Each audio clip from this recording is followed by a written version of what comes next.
19-22 കഴിഞ്ഞ ആഴ്ചയിൽ ആരംഭിച്ച ആ വേദഭാഗം ഇന്ന് ക്ലോസ് ചെയ്യണമെന്ന് വിചാരിക്കുന്നു. അതുതന്നെ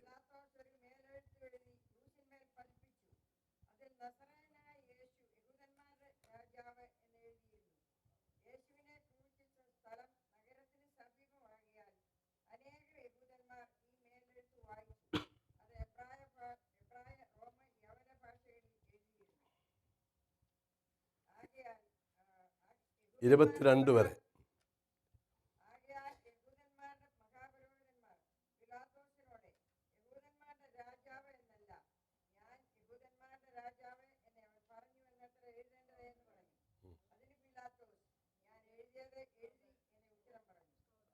പ്രൈസ് ദി ലോർഡ്.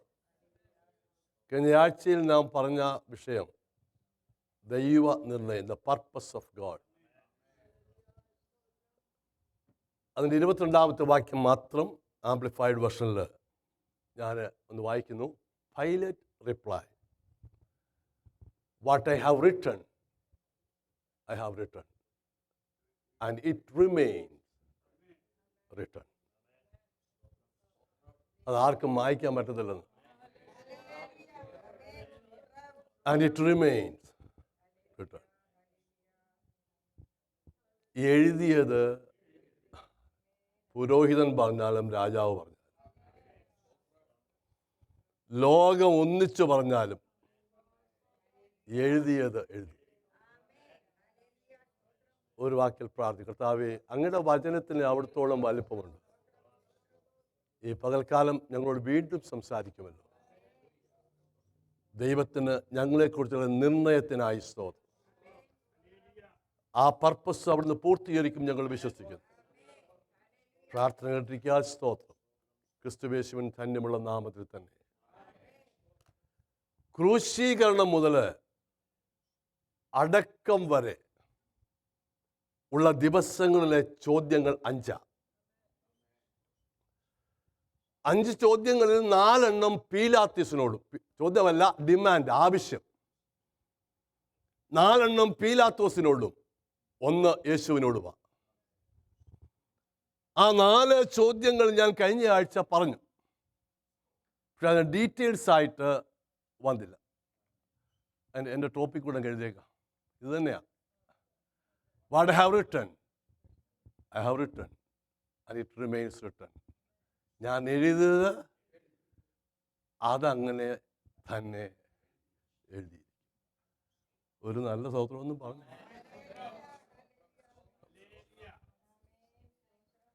ദൂത് ഏറ്റെടുക്കുന്നവരെ സ്തോത്രം പറയുന്നു.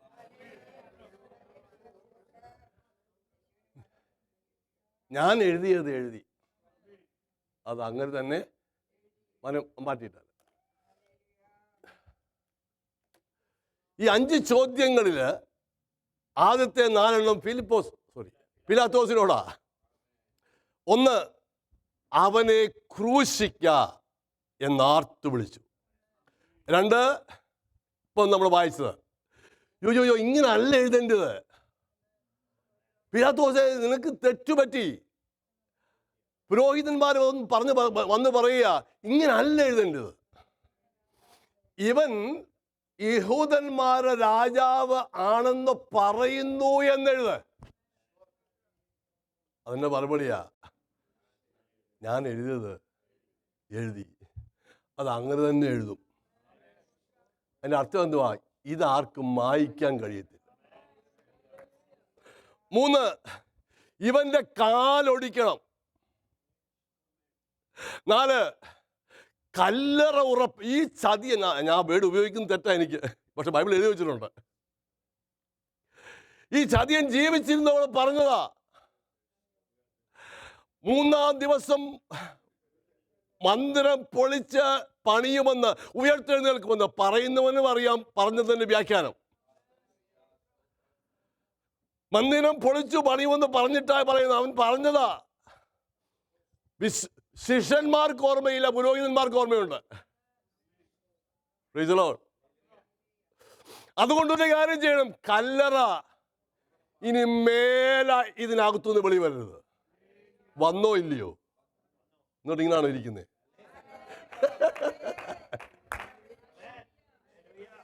അവൻ വന്നേ. അതുകൊണ്ടല്ല ഇന്ന് രാവിലെ എല്ലാം ഇവിടെ ഉള്ളതാ. അപ്പൊ 4 ചോദ്യം കഴിഞ്ഞ് അഞ്ചാമത്തെ ഒരു ചോദ്യമാ. ഇവിടെ ഒന്നും വില പോകാഞ്ഞിട്ട് ഇവനോട്, നീ ദൈവത്തിനാന്നോ? ഞാനാണ് ഈ ഏതായാലും പോവല്ലോ, അതിന് മുമ്പൊന്നും അവനെ തെളിയിച്ച് ഏതായാലും സമയം കഴിഞ്ഞു പോവാ എല്ലാം. പിന്നെ എന്നാൽ ഇവരെ അവിടെ നിന്ന് പറഞ്ഞ് മനസ്സിലാക്കിയിട്ടേ പോകുന്നുള്ളൂ. ഇറങ്ങി വന്നേനെ. ഞാനാണ് ദൈവപുത്രൻ, എന്നെ ക്രൂശിക്കരുതേ എന്നും പറഞ്ഞില്ല അവൻ. അവൻ്റെ മൗനത്തിനകത്ത് ഒരു ഉത്തരവുണ്ട്. നീ ദൈവപുത്രനാണെങ്കിൽ ഇറങ്ങി വരാൻ, ഇവരെ വിളിക്കുമ്പോൾ ഇറങ്ങി വരാൻ വേണ്ടിയാണ് അവൻ്റെ പ്ലാന്. അവനെപ്പറ്റി എഴുതിയത് എഴുതി. യേശു കർത്താവിൻ്റെ കാര്യമായി പറഞ്ഞു വന്നത്. പക്ഷെ അതേ ചേർന്ന് നമ്മുടെ ജീവിതത്തെ പറ്റിയൊന്നും, പുതിയ നിയമസഭ എന്നുള്ളത് ദൈവത്തിൻ്റെ അനാദികാലത്തിൽ ദൈവത്തിൻ്റെ തിരുഹൃദയത്തിൽ മറഞ്ഞു കിടന്ന മർമ്മമാണ്. അതിൻ്റെ അർത്ഥം അന്നേ എഴുതിയതാ. ഞാൻ പറയട്ടെ, പിശാച് എഴുതിയതിനെ ദൈവം മായ്ക്കും, അവൻ എഴുതിയതിനെ ഒരു കുഞ്ഞിനും മായ്ക്കാൻ പറ്റത്തില്ല. മായ്ച്ചോ ഇല്ലയോ? അതിക്രമങ്ങളാലും ഒന്ന് വായിച്ചു. അതിക്രമങ്ങളാലും കൊലോസ്യർ ബാക്കിയൊന്ന് പറഞ്ഞാൽ കൊലോസ്യർ 2:13 മുതൽ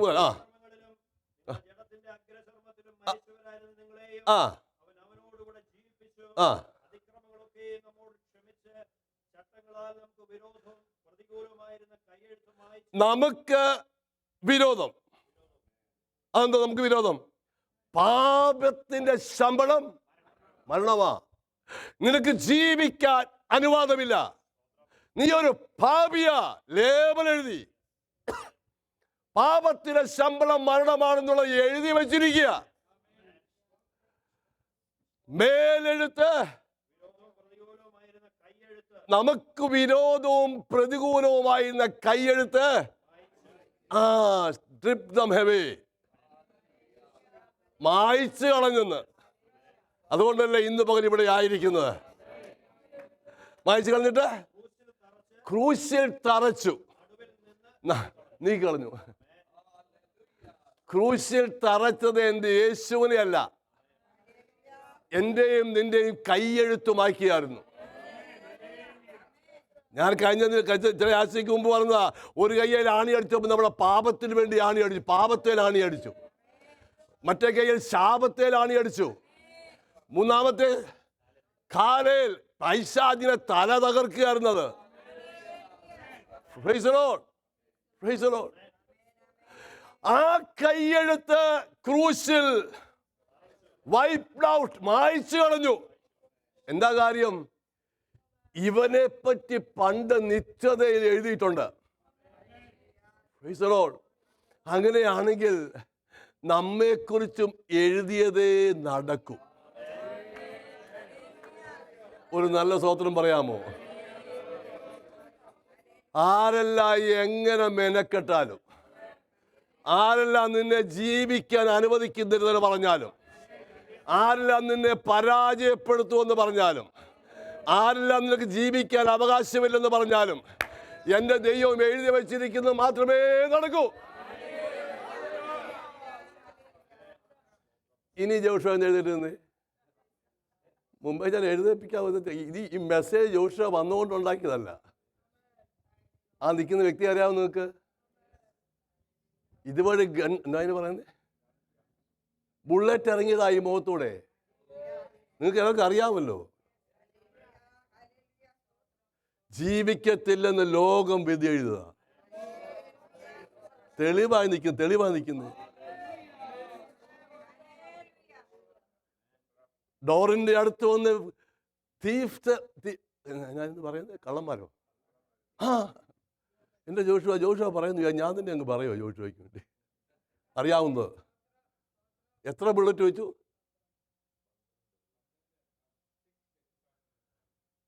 12 അടുത്ത് 6 ബോഡിയിൽ ഇപ്പോഴാണ്ടൊക്കെ ഇരിപ്പുണ്ടല്ലയോ, ഒരെണ്ണം ഇരിപ്പുണ്ട് അവിടെ. ദൈവം എഴുതിയത് മായ്ക്കാൻ പറ്റത്തില്ല. ഒരു സ്തോത്രമൊക്കെ പറയാമോ?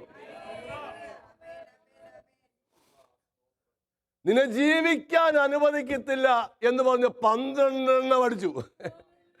6 ദേഹത്ത് ഒന്നും ഇപ്പോഴും ഇരിപ്പുണ്ട്. എന്നാ കാര്യം അറിയാമോ? അനാദികാലം മുന്നമേ എത്ര ദിവസം ഈ ഭൂമിയിൽ ജീവിക്കണമെന്നുള്ളത് അവിടെ എഴുതി വെച്ചിട്ടില്ലേ? അതിന് മുന്നിൽ ആരും മായ്ക്കാൻ വന്നാലും സംഭവം നടക്കത്തില്ലെന്നാ പറഞ്ഞേ. Praise the Lord. Praise the Lord. പീലാത്തോസ് വിചാരിച്ചു, എന്റെ അധികാരം ഞാൻ ചെലുത്തും, എനിക്ക് ഇതൊക്കെ കഴിയും. ഏതാ? നസ്രയനെ വിട്ടയക്കാനും കഴിയും, ക്രൂശിക്കാനും കഴിയും. വിട്ടയക്കാതിരിക്കാൻ അവൻ എന്ത് ചെയ്തു? ഗബദ്ദ കൽക്കളത്തിൽ അവനെ അടുപ്പിച്ചു. അതും എഴുതി വെച്ചിരുന്നതാ. അവന്റെ പുറം ഉഴവ് ചാലുപോലെ. ഇന്ന് കർത്തൃമേശ ശുശ്രൂഷയില്ലെങ്കിലും ക്രൂശിന്റെ കാര്യമാണ് പ്രസംഗിക്കുന്നത് കേട്ടോ. പീലാത്തോസേ, നിന്റെ അധികാരമല്ലിത്, ഇവനെ കുറിച്ച് എഴുതി വച്ചിരിക്കുന്ന ഈ നടക്കുന്നത്. 2 കള്ളന്മാരുടെ അവർക്ക് ഒരു തുള്ളി രക്തം പോലും അവരുടെ ശരീരത്തിൽ പൊടിഞ്ഞിട്ടില്ല.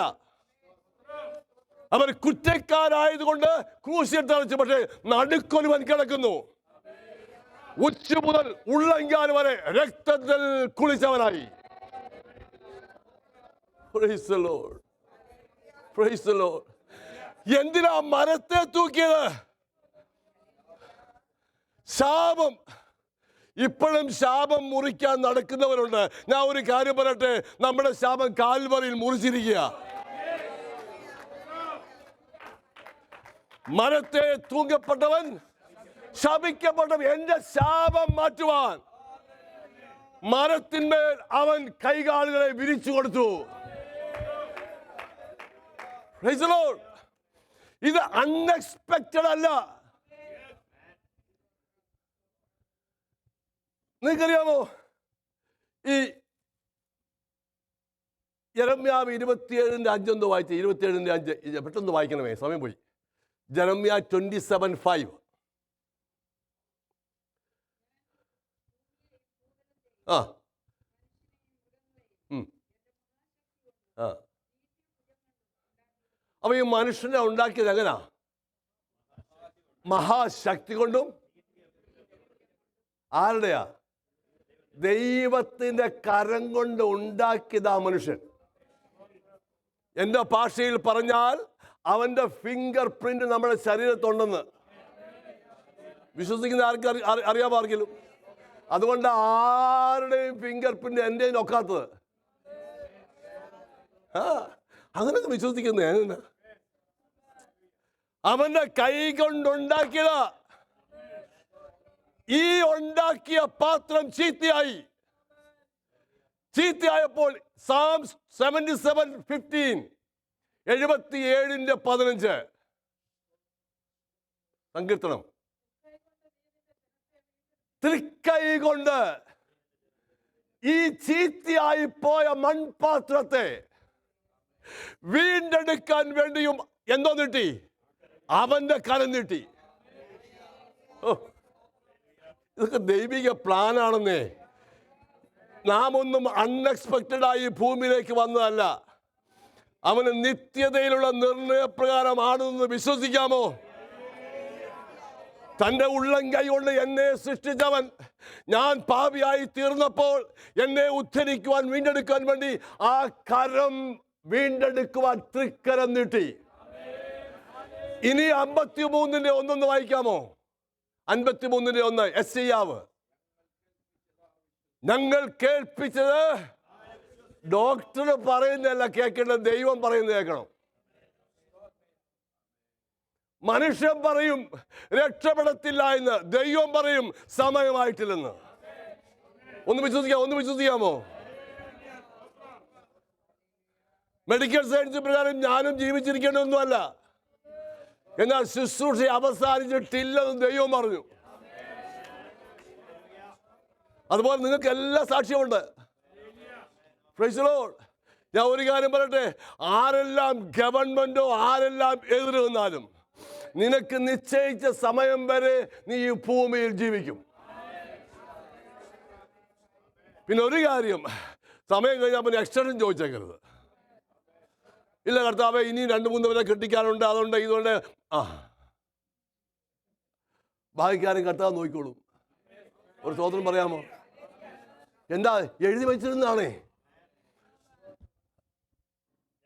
ഞങ്ങൾ കേൾപ്പിച്ചത്, ആര് വെച്ചത്? അടുത്ത് 53 അധ്യായം എന്തുവാ? ക്രൂശ് മരണത്തിന്റെ അധ്യായമാ. ഈ അധ്യായമാ ഷണ്ണൻ വായിച്ചോണ്ട് പോയത്. 53 അധ്യായം വായിച്ചോണ്ട് പോയപ്പോൾ അവനൊന്നും മനസ്സിലായില്ല. ദൈവകൃപയുള്ള ഒരു ദേവദാസൻ തേനിൽ കയറിയിരുന്നു. നീ വായിച്ചത് മനസ്സിലാവുമെന്ന് ചോദിച്ചു. ആരെങ്കിലും പൊരുൾ തിരിച്ചു തിരിച്ചറി എങ്ങനെ വിശ്വസിക്കും? Thank you. പൊരുൾ തിരിച്ചു കൊടുത്തപ്പോൾ യേശുക്രിസ്തുവിനെ കുറിച്ചുള്ള സുവിശേഷം, ദാവീദിന്റെ പുത്രനായി ജനിച്ച് മരിച്ച് അടക്കപ്പെട്ട് ഉയർത്തെഴുന്നേറ്റ ക്രിസ്തു പഴയ നിയമത്തിലാണെന്ന് ചോദിക്കത്തില്ല. നിങ്ങളുടെ യേശു, നിങ്ങളുടെ മതം 2000 വർഷമേ ആയുള്ളൂ. അല്ലെന്ന് പഴയ നിയമത്തിലെ പ്രവാചകനായ യെശയ്യായോട് ചോദിക്കുക, 2000 ആയുള്ളൂ. ഒരു മകൻ ഞങ്ങൾക്ക് ജനിച്ചിരിക്കുന്നു, ആധിപത്യം അവന്റെ തോളിലുണ്ട്, നിത്യപിതാവെന്ന അവന്റെ പേര്, ശാശ്വത അത്ഭുത മന്ത്രി എന്ന പേര്. 2000 വർഷം മുമ്പ് ക്രിസ്മസ് ആചരിച്ചൊന്നുമല്ല ഇത്. എഴുതി സ്തോത്രം. അപ്പൊ ഞാൻ പറഞ്ഞത്, സൃഷ്ടിച്ച കാലം വീണ്ടെടുക്കാൻ വേണ്ടി കാൽവറിയിൽ നീട്ടിയ ഭുജമാണ്. ക്രൂശ് മരണമല്ല, ഇതൊക്കെ എഴുതി വെച്ചിരിക്കുക. പീലാത്തോസ് വിചാരിച്ചു അടിപ്പിച്ചേക്കാമെന്ന്. അടിച്ചേ പറ്റൂ. എന്താ കാര്യം? എഴുതി വെച്ചിരിക്കുക. അവന്റെ അടിപ്പിടാനല്ലയോ എനിക്ക് സൗഖ്യം. എന്റെ സൗഖ്യത്തിന് വേണ്ടിയാ പീലാത്തോസ് നീ പറഞ്ഞത്. കാരണം അത് എഴുതി വെച്ചിരിക്കുക എനിക്ക് വേണ്ടി. ഒരു സ്തോത്രമൊക്കെ പറയാമോ? നിന്റെ പാപരോഗത്തിലും ശാരീരിക രോഗത്തിലും അവന്റെ അടിപ്പിടനാകട്ടോ, അവന്റെ അടിപ്പിടനാ. പീലാത്തോസ് അടിപ്പിച്ചതല്ല, എഴുതി വെച്ചിരിക്കുന്നത് സംഭവിച്ചതാ. അടിപ്പിച്ചത് കൊണ്ട് തൃപ്തി വന്നില്ല. നോ നോ നോ നോ ഞാൻ എൻ്റെ കയ്യെ കഴുകി നിങ്ങൾ കൊണ്ടുപോയി നിങ്ങൾക്ക് വേണ്ടത് ചെയ്തു. പീലാത്തോസെ, നീ പറഞ്ഞതല്ല, അവനെ തകർത്ത് കളയുവാൻ യഹോവയ്ക്ക് ഇഷ്ടം തോന്നി. ക്രൂശിൽ നീ അവനെ വിധിച്ച് കയറ്റിയതല്ല, അവൻ ക്രൂശിൽ കയറിയതാ. എന്താ കാര്യം? എഴുതി വച്ചിരിക്കുന്നു. അവനെ ക്രൂശിൽ കയറ്റി. ഇതൊക്കെ ഞാൻ പറഞ്ഞു മനസ്സിലായോ? ഉൽപ്പത്തിയിൽ ഒരു ചോദ്യമുണ്ട്. മകൻ അപ്പനോട് ചോദിച്ചതാ, അപ്പാ ആട്ടിൻകുട്ടി എവിടെ? യഹോവ ആ കരുതലായത്. ഉൽപ്പത്തി മുതൽ വെളിപ്പാട് വരെ എൻ്റെ കർത്താവിനെ കുറിച്ച് എഴുതിയ പുസ്തകമായത്. എഴുതി അതാർക്കും മായ്ക്കാൻ പറ്റത്തില്ല കേട്ടോ. Praise the Lord. Praise the Lord. അവനെ ക്രൂശിൽ തറച്ചു.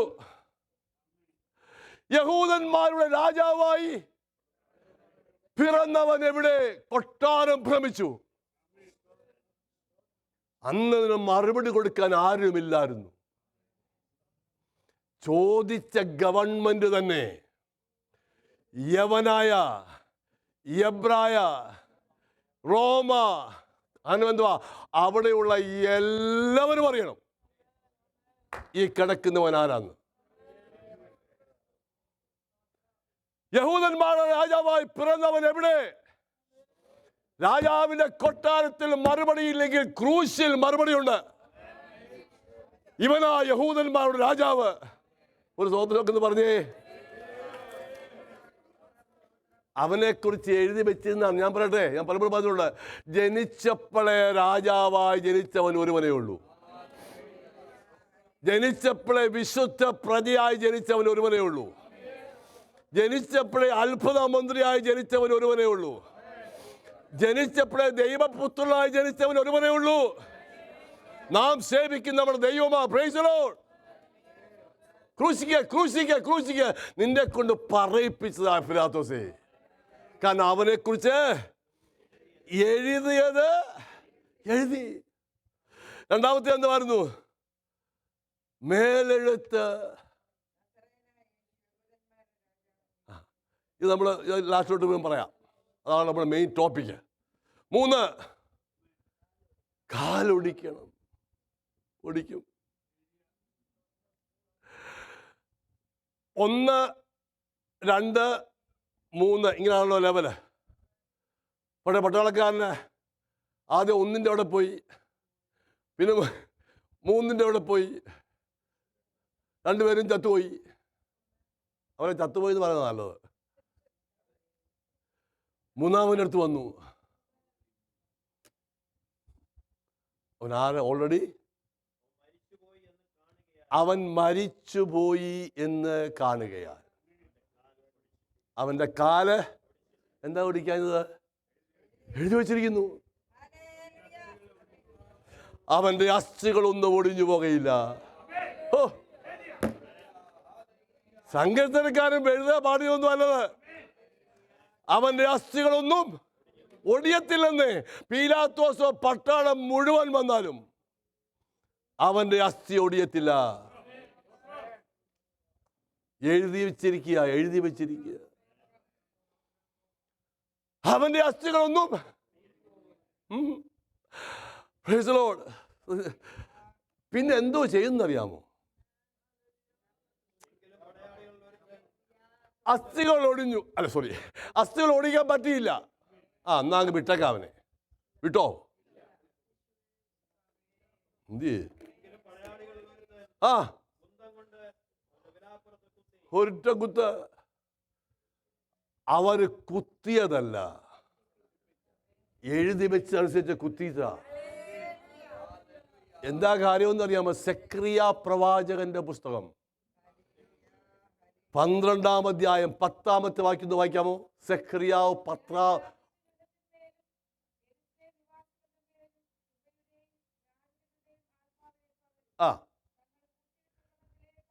തങ്ങൾ കുത്തിയിട്ടുള്ളവെങ്കിലേക്ക് അവർ നോക്കും. ഇത് എഴുതി വെച്ചിരിക്കുമ്പോഴാ ഇവിടെ കുത്താനുള്ള ഓർഡർ വന്നത്.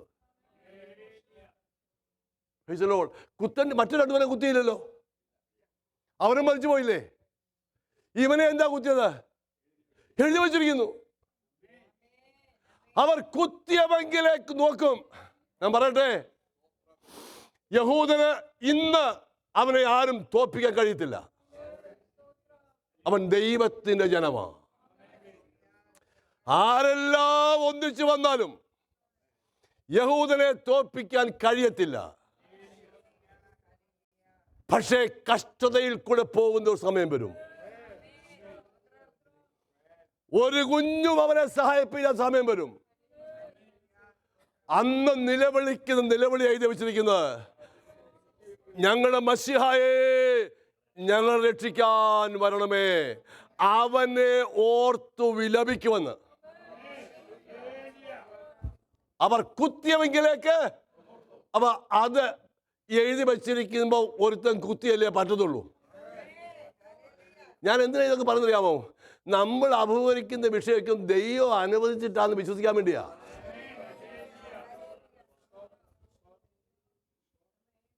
കർത്താവിന് വേണ്ടി ഇറങ്ങിയതുകൊണ്ട് നാം എന്തെല്ലാം കേൾക്കുന്നു, എന്തെല്ലാം സഹിക്കേണ്ടി വരുന്നു. ഒറ്റപ്പെട്ടു പോകുന്ന സാഹചര്യമില്ലേ? കുന്തം കൊണ്ട് കുത്തിയില്ലേയും കുത്തുന്ന വാക്ക് പറയത്തില്ലേ? നിരാശപ്പെട്ടു പോകുന്ന സാഹചര്യമില്ലേ? താവ എന്നെ കൊണ്ട് വൈകുന്ന പറയുന്ന സന്ദർഭമില്ലേ? ഇതെഴുതി വെച്ചിരിക്കുന്നു. It's A class room, it's A class room. ഇതുവഴി പോയേ പറ്റൂ. രണ്ട്, ഇതെന്തിനാ കുത്തിയെന്നറിയാമോ? ഒന്ന്, എഴുതി വച്ചിരിക്കുന്നു. രണ്ട്, ഉത്തമഗീതം. പാറയുടെ പിളപ്പിലും കടുന്തൂക്കിന്റെ മറവിലും ഇരിക്കുന്ന എന്റെ പ്രാവേ. ഈ പ്രാവാരാ? ക്രിസ്തു സഭ, വിശുദ്ധിയുടെ ലക്ഷണമാ പ്രാവ്. ക്രിസ്തു സഭ എവിടെ ഇരിക്കുന്നത്? ഈ പാറ ഏതാ? ബൈബിൾ എഴുതി വെച്ച് ഈ പാറ ക്രിസ്തുവാന്ന്. അപ്പൊ ഒരു പിളർപ്പുണ്ടാകണ്ടേ? നിന്നെ മറയ്ക്കുവാൻ ജീവിതയാത്രയിൽ ഓളങ്ങളും തിരമാലകളും വരും, കൊടുങ്കാറ്റ് വരും. കവേ, ഈ കാറ്റിൽ ഞാൻ പറന്നു പോകുമോ എന്ന് ചിന്തിക്കുന്ന സാഹചര്യം വരും. എന്നെ കൊണ്ട് പറ്റത്തില്ല എന്ന് പറയുന്ന സന്ദർഭങ്ങൾ വരും. But you need to know one thing, you are in the cliff of the rock. നീ പാറയുടെ പിളർപ്പിൽ മറഞ്ഞിരിക്കുക. ഓ ഹല്ലേലൂയ. നിരാശപ്പെട്ടു പോകുന്ന ഒന്നിനെ കുറിച്ചും വിചാരപ്പെട്ടത് അവന്റെ അതുകൊണ്ട് അവിടെ പിളർപ്പ് വന്ന് പട്ടാളക്കാർ വിചാരിച്ചു ഞാനിവനെ കൊന്നാൽ മരിച്ചു പോയെങ്കിലും ഒന്ന് ഇരിക്കട്ടെ അല്ല, ദൈവം അനുഭവിച്ചതാ. ആർക്ക് വേണ്ടി? എനിക്ക് വേണ്ടി, നമുക്ക് വേണ്ടി. ഇനി അടുത്ത സമയം പോകുന്നല്ലോ. ഇപ്പൊ എത്ര എണ്ണമായി? കാലം ഓടിച്ചോ? ഇല്ല. അടുത്ത് ഞാൻ ഇനി ആ വേർഡ് ഉപയോഗിക്കുന്നില്ല. ആ പുള്ളിക്കാരനുണ്ടല്ലോ, ജീവിച്ചിരുന്നപ്പോൾ പല സ്റ്റേറ്റ്മെന്റ് അടിച്ചവൻ.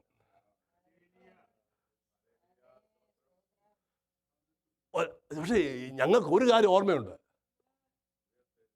അവൻ 3-ാം ദിവസം ഉയർത്തെഴുന്നേക്കുമെന്ന് പറഞ്ഞതാ. അതുകൊണ്ട് എന്ത് ചെയ്യണം? ഇച്ചിരി സിമെന്റ് ഡബിൾ ആക്കിയേക്കണം. ഉരുട്ടാൻ പറ്റാത്ത കല്ലെടുത്ത് വെച്ചേക്കണം. അത്രയും പോരാ, റോമൻ ഗവൺമെന്റ് സീൽ വെക്കണം. ഒന്ന് കാണട്ടെ യഹൂദന്മാരെന്താ ചെയ്യാൻ പോകുന്നെന്ന്. ശിഷ്യന്മാര് അവന്റെ ശിഷ്യന്മാര് അവനെ എടുത്തുകൊണ്ടുപോയി എവിടെയെങ്കിലും ഒളിപ്പിച്ചിട്ട് പിന്നെ കഥ ഉണ്ടാക്കും ഇവൻ ഉയർത്തെഴുന്നേറ്റെന്ന്. അത് നടക്കാതിരിക്കാൻ എന്തോ ഒരു കഥയാന്നറിയാമോ? നിങ്ങൾക്കറിയാമോ? ഇത് വേറെ സുവിശേഷത്തിലുണ്ട്, ഇത് പറഞ്ഞു പരത്താൻ അവർക്ക് കാശ് വരെ കൊടുത്തെന്ന്. ഞാൻ ഒരു കാര്യം, പൈശാചികന്റെ കഥ പൊളിക്കുന്ന പ്രസ്ഥാനമായത്. നിനക്കെതിരായി ആരെങ്കിലും സ്റ്റോറി ഉണ്ടാക്കുന്ന നീ എന്തിനാ ഭാരപ്പെടുന്നത്?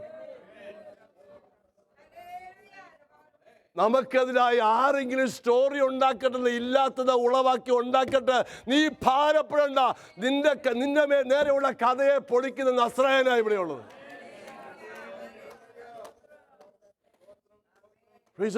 അപ്പൊ കല്ല് ഉറപ്പാ, സീല് ഉറപ്പാ. ഈ റോമ ഗവൺമെന്റ് സീല് ഒരു കുഞ്ഞു പൊട്ടിക്കാൻ പറ്റത്തില്ല. ഞാനൊരു കാര്യം പറയട്ടെ, ബുധനാഴ്ചത്തെ ക്ലാസ് അറ്റൻഡ് ചെയ്തവർക്കറിയാം. എഫെസ്യ ലേഖനം 1-ാം അധ്യായം 19-ാം വാക്യം. പെട്ടെന്ന് വായിക്കണം. ജോണി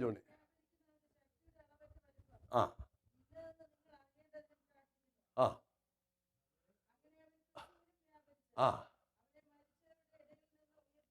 ഓഹോ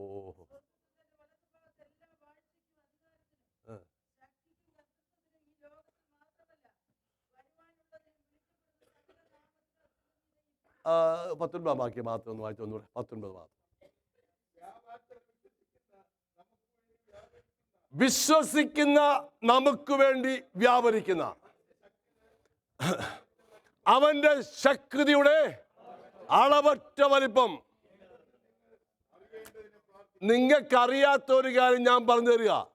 പൗലോസ് എഫെസോ സഭയോട് പറയുക, നിങ്ങളുടെ പരിശുദ്ധാത്മാവിനാൽ മുദ്രയിടപ്പെട്ടവരാ, നിങ്ങൾ ദൈവത്തിന്റെ വകയാ. പക്ഷേ അത്യന്ത ശക്തി നിങ്ങൾ ഇതുവരെയും അനുഭവിച്ചറിഞ്ഞിട്ടില്ല. 16 വാക്യത്തിലുണ്ട്, പരിശുദ്ധാത്മാവിനാൽ നിങ്ങളെ മുദ്രയിട്ടിരിക്കുന്നു. എന്താ മുദ്ര എന്ന് പറഞ്ഞാൽ? ഓണർഷിപ്പ്. നമുക്ക് തൻ്റെ ഇടമായി പറയാം, ഞാൻ ദൈവത്തിന്റെ വകയാന്ന്. രക്ഷിക്കപ്പെട്ട ഒരു ദൈവവൈദ്യന്റെ മേൽ ദൈവാത്മാവ് മുദ്രയിട്ടിരിക്കുക. പക്ഷെ അവരോട് പൗലോസ് പറയാ, നിങ്ങൾക്ക് വേണ്ടി വീണ്ടും ഞാൻ പ്രാർത്ഥിക്കുന്നുണ്ട്. നിങ്ങൾ ഒരു കാര്യം കൂടി അറിയണം, വിശ്വസിക്കുന്നവർക്ക് വേണ്ടി വ്യാപരിക്കുന്ന അവന്റെ ശക്തിയുടെ അളവറ്റ വലിപ്പം. ഹല്ലേലൂയ. അളവറ്റ വലിപ്പം. ആ ബാക്കി ഒന്നുകൂടെ വായിച്ചേ. അളവറ്റ വലിപ്പം ഇന്നതെന്ന് നിങ്ങൾ അറിയണം. EPC അറിയണം. എഫെസോസ് അല്ല അറിയേണ്ടത്, EPC അറിയണം. വിശ്വസിക്കുന്നവരിൽ വ്യാപരിക്കുന്ന ശക്തിയുടെ അളവറ്റ വലിപ്പം. നിങ്ങൾ ഉണങ്ങിയിരിക്കാൻ വേണ്ടിയാണ് ദൈവം ആഗ്രഹിക്കുന്നത്, ആത്മാവിന് ശക്തിയിലിരിക്കാൻ ആഗ്രഹിക്കുന്നത്. ഹർഡിൽ റേസ് ഉണ്ടല്ലോ, അതിന് ശരിയാണ് ഞാൻ പറഞ്ഞത്. എന്തോ ചുമ്മാതെ ഓടുന്ന അത് ഓടാൻ പറ്റത്തില്ല. ഒന്ന് കഴിഞ്ഞിട്ട് അടുത്ത് ചാടണം. അങ്ങനെ ക്രിസ്ത്യ ജീവിതത്തിലും ഹർഡിൽസ് ഉണ്ട്. 1 മൈൽ പോലും ഓടാത്തവനെ 100 മൈൽ എങ്ങനെ ഓടുന്നേ?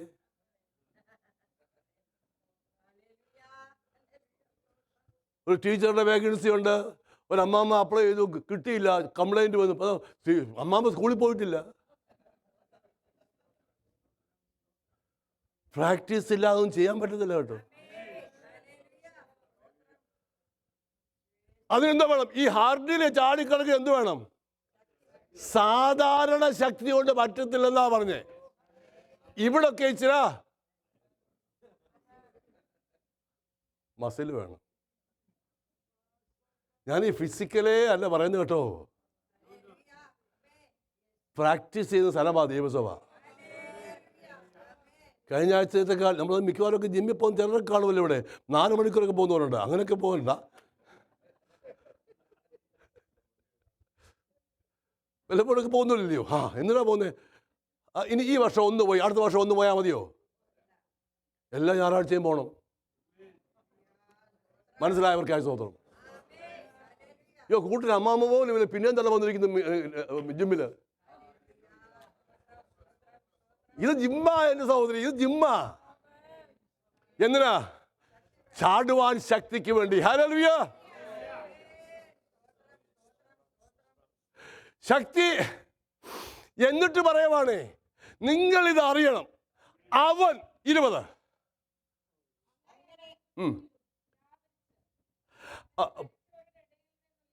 ഒന്നുകൂടെ വായിച്ച. അങ്ങനെ അവൻ അവൻ നോ ഈ ശക്തി പരിശുദ്ധാത്മാവായ ത്രിയേക ദൈവത്തിൽ, ട്രിനിറ്റിയിൽ, ത്രിത്വത്തിൽ മൂന്നാമൻ. അങ്ങനെ അവൻ ക്രിസ്തുവിലും വ്യാപരിച്ചു. അപ്പോൾ മരിച്ചു കിടക്കുന്ന, ടോമ്പിനകത്ത് കിടക്കുന്ന ക്രിസ്തുവിൽ ഈ ശക്തി വ്യാപരിച്ചെന്ന് നാം വായിച്ചത് എന്തുവാ? അവനെ ഉയർത്തെഴുന്നേൽക്കുമെന്നൊക്കെ പറഞ്ഞു. കുഞ്ഞേ, എൻ്റെ ശക്തി വ്യാപരിക്കാൻ ഈ കല്ലെടുത്ത് വെക്ക. എനിക്ക് മുദ്ര പൊട്ടിക്കണം. മുദ്ര ഇട്ടവൻ എനിക്കുണ്ട്, പക്ഷെ മുദ്ര പൊട്ടിക്കുന്നത് ഞാനാ. ദൈവശക്തി എന്തൊക്കെ ചെയ്യുമെന്നറിയാമോ? ഇത് ഞാൻ ബുധനാഴ്ച പറഞ്ഞിട്ടുണ്ട്, ഞാൻ നിങ്ങൾക്ക് ബാക്കിയുള്ളവർക്ക് പറയുക. ഒന്ന്, അരിമത്യായ യോസേപ്പിന്റെ കല്ലറയ്ക്കകത്തേക്ക് വ്യാപരിച്ചു. അങ്ങനെയല്ലേ എഴുതിയിരിക്കുന്നത്? വ്യാപരിക്കുന്ന ശക്തി. എന്താ ഈ വ്യാപരിക്കുക എന്ന് പറഞ്ഞാൽ? അവിടെ നിൽക്കത്തില്ല, വ്യാപരിക്കും. അരിമത്യായ യോസേപ്പിന്റെ കല്ലറയ്ക്കകത്തേക്ക് വ്യാപരിച്ചു. 20-ാം വാക്യം ഞാൻ ഈ പറയുന്നേ. 2, 3 ദിവസം കഴിഞ്ഞ ശരീരത്തിലേക്ക് ഈ ശക്തി വ്യാപരിച്ചു. ഇന്ന് പകൽക്കാലം ഈ ശരീരത്തിലേക്ക് ഈ ശക്തി ഏൽപ്പിച്ചു കൊടുക്കാമോ? 4, ഇത് മലയാളത്തിൽ, ഇംഗ്ലീഷിൽ ഞാൻ പറയുന്നുണ്ട് കേട്ടോ. ജീവൻ വ്യാപരിച്ചു. എവിടെ? ആ ശരീരത്തിലേക്ക്. 4, കല്ലറുടെ മുമ്പിൽ ഉരുട്ടി വെച്ചിരുന്ന കല്ലിന്മേൽ വ്യാപരിച്ചു.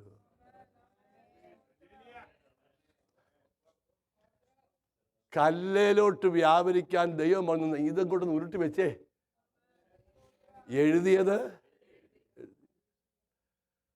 ഇത് ബൈബിൾ എനിക്കുന്ന കാര്യമാ. ആ കല്ലിലോട്ട് അതങ്ങ് വ്യാപരിച്ചു. കല്ലിലോട്ട് വ്യാപരിച്ചു. അടുത്തത്, കല്ലിൽ വെച്ചിരിക്കുന്ന റോമൻ ഗവൺമെന്റിന്റെ ഔദ്യോഗിക സീലായ മുദ്രയിലേക്ക് വ്യാപരിച്ചു. കല്ല് ശക്തി, മുദ്ര അധികാരം. ഓഹോ, അതെ, മുമ്പോട്ട് പോവാ. കല്ല് ശക്തി, ശക്തിയും അധികാരവും ഈ ദിവ്യശക്തി വ്യാപരിക്കുമ്പോൾ മാറിപ്പോകുന്നേ.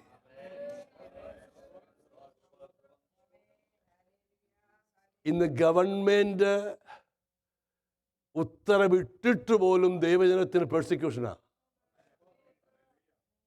അവരുടെ ശക്തി അവരങ്ങോട്ട് ചെലുത്തുക. കാണട്ടെ ആര് വിടുവിക്കുമെന്ന്. ഞാനൊരു കാര്യം വിളിച്ച് വളരെ സഭ പ്രാർത്ഥിക്കേണ്ട കാര്യമാണ്. അവരവിടെ കിടന്നോട്ട്. പത്രോസിനെ വിടുവിച്ച ദൈവം,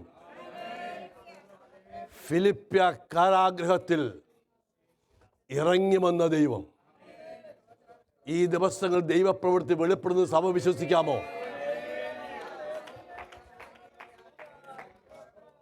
വിശ്വസിക്കുന്നവരിൽ വ്യാപരിക്കുന്ന ശക്തിയുടെ അളവറ്റ വലിപ്പം. അത് നടക്കാൻ സമയമായതുകൊണ്ടാണ് ഗവൺമെന്റ് അനുകൂലമല്ലാഞ്ഞിട്ടും ജീവിതങ്ങളെ ജയിലിലടയ്ക്കുന്നത്. ഞാനങ്ങനെ, എനിക്ക് ബെയിലൊന്നുമല്ല വിഷയം. ഞാൻ പ്രാർത്ഥിക്കട്ടാവേ ആ ജയിലറകളിൽ ദൈവപ്രവൃത്തി വെളിപ്പെടണം. ദൈവം അത് ചെയ്യും, ദൈവം ചെയ്യും. ഇന്ത്യൻ പാർലമെന്റിൽ ദൈവജനത്തെക്കുറിച്ചുള്ള സംസാരം ഉണ്ടാകത്തക്ക രീതിയിൽ ദൈവം പ്രവർത്തിക്കുമെന്ന് ആത്മാവിൽ ഞാൻ വിളിച്ചു പറയുക.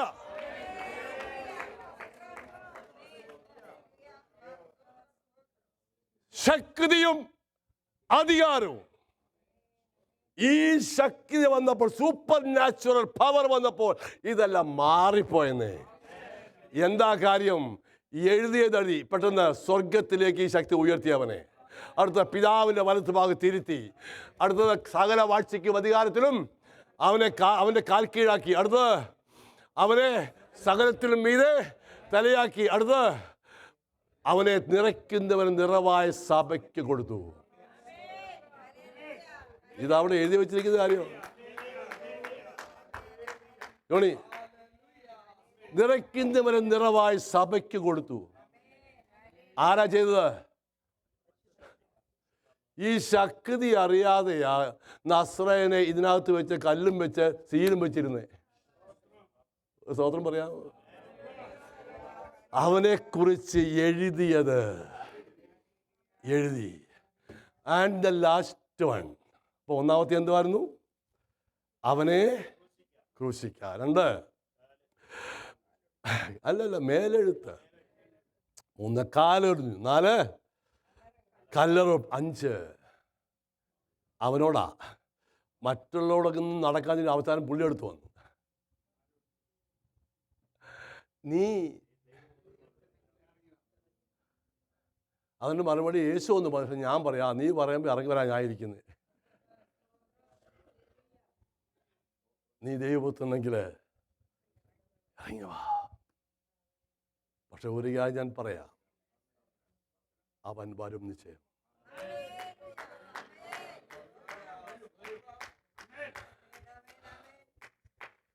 ഈ ദിവസങ്ങളിലൊന്നിൽ കോടാനകോടി ദൂതരുമായി ദൈവത്തിൻ്റെ പുത്രൻ തൻ്റെ മണവാട്ടിയെ സ്വീകരിക്കാൻ, ഞാനെങ്കിൽ വിചാരിക്കുക അന്ന് ചോദ്യത്തിന് മറുപടിയാ കാണാൻ പോന്നേ. അവൻ വിചാരിച്ചു ക്രൂശിൽ കിടക്കുന്ന പാപത്താൽ ഇറങ്ങി വരുമെന്ന്. അല്ലല്ല, ക്രൂശിൽ കിടക്കുന്ന പരാജയപ്പെട്ട ക്രിസ്തുവല്ല, ജയിച്ച ക്രിസ്തുവാ. അവൻ അറിയാമയായിട്ട് പറഞ്ഞു, നീ ഇറങ്ങി വാ ദൈവപുത്രനാണെങ്കിൽ. ലോക സംഭവങ്ങൾ വിളിച്ചു പറയുന്നു, കർത്താവ് താൻ ഗംഭീരനാദത്തോടും പ്രധാന ദൂതന്റെ ശബ്ദത്തോടും ദൈവത്തിന്റെ കാഹളത്തോടും കൂടെ വരുമോ ഇല്ലയോ? ഇറങ്ങി വരാൻ പറഞ്ഞവൻ ഇറങ്ങി വരുമെന്നേ. പറഞ്ഞവന് മനസ്സിലായില്ല എന്താ പറയുന്നത്, പക്ഷെ നമുക്ക് മനസ്സിലാവും എന്താ പറയുന്നത്. ഞാൻ അവനെ പാപം കൂടാതെ വീണ്ടും വരുന്നവനെ കാത്തിരിക്കുന്ന ജനമായി വിട്. കർത്താവ് താൻ ഗംഭീരനാദത്തോടും, ഒന്ന് എഴുന്നേറ്റാണ് കഴിഞ്ഞു, നമ്മുടെ സമയം കഴിഞ്ഞു. കർത്താവ് താൻ ഗംഭീരനാദത്തോടും പ്രധാന ദൂതന്റെ ശബ്ദത്തോടും ദൈവത്തിന്റെ കാഹളത്തോടും കൂടെ, ബാക്കി ഒന്ന് ഉറക്കെ പറഞ്ഞേ, സ്വർഗത്തിൽ നിന്ന് ഇറങ്ങി വരുമെന്ന്.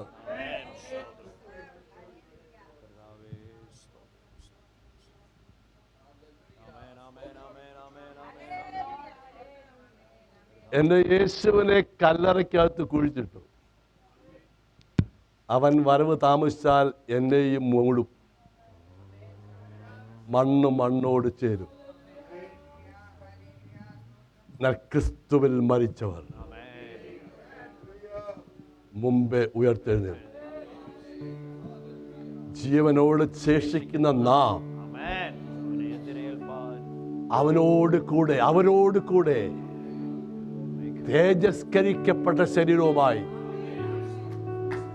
അവനിറങ്ങി വരുമ്പോൾ, മധ്യാകാശത്തിൽ കോടാനകോടി ദൂതരുമായി വരുമ്പോൾ അവനെ എതിരേൽപ്പാൻ ഒരുങ്ങും. ദേഹം മണ്ണിൽ ഉപേക്ഷിച്ച് പ്രാണൻ പ്രിയനിൽ ചേരുമ്പോൾ ദേഹം